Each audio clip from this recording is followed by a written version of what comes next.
Hello friends, ఈరోజు సొరకాయ పొట్టులో మెంతుకూర కోడిగుడ్డు వేసి ఎలా కర్రీ చేసుకోవాలో చూపించబోతున్నాను. మామూలుగా అయితే సొరకాయ పొట్టులో కోడిగుడ్డు వేసి చేస్తూ ఉంటారు కదా చాలా వరకు.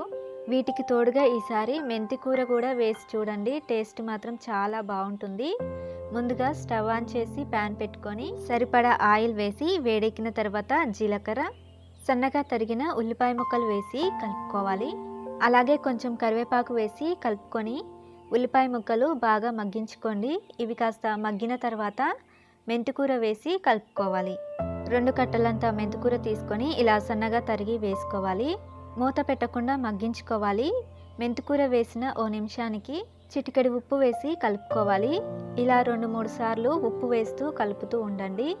ఇలా అప్పుడప్పుడు కొంచెం ఉప్పు వేస్తూ కలుపుతూ ఉంటే మెంతికూర చేదు లేకుండా ఉంటుంది.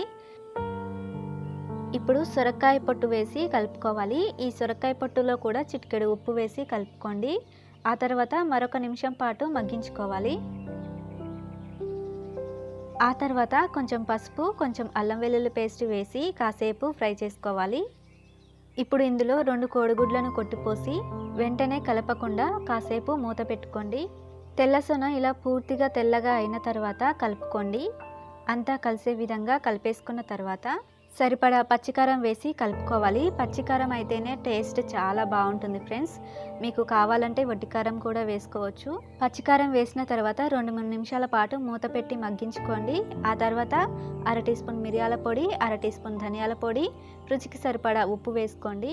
ఈ ఉప్పు సొరకాయ పొట్టులో మెంతికూరలో వేస్తూ వచ్చాం కదా, ఇప్పుడు చెక్ చేసుకొని సరిపోకుంటే అప్పుడు వేసుకోండి. అంతే ఫ్రెండ్స్, కర్రీ రెడీ అయింది. ఇంకా ఇందులో కొత్తిమీర కానీ పుదీనా కానీ వేసుకోవచ్చు. చాలా బాగుంటుంది. ఒకసారి ట్రై చేయండి. చేదైతే అస్సలు ఉండదు. మీకు తప్పకుండా నచ్చుతుంది. నచ్చినట్లయితే ఈ వీడియోని లైక్ చేసి మా ఈ ఛానల్ని సబ్స్క్రైబ్ చేయండి. అండ్ ఇంతవరకు కూడా ఓపిక్గా చూసినందుకు థ్యాంక్ యూ వెరీ మచ్.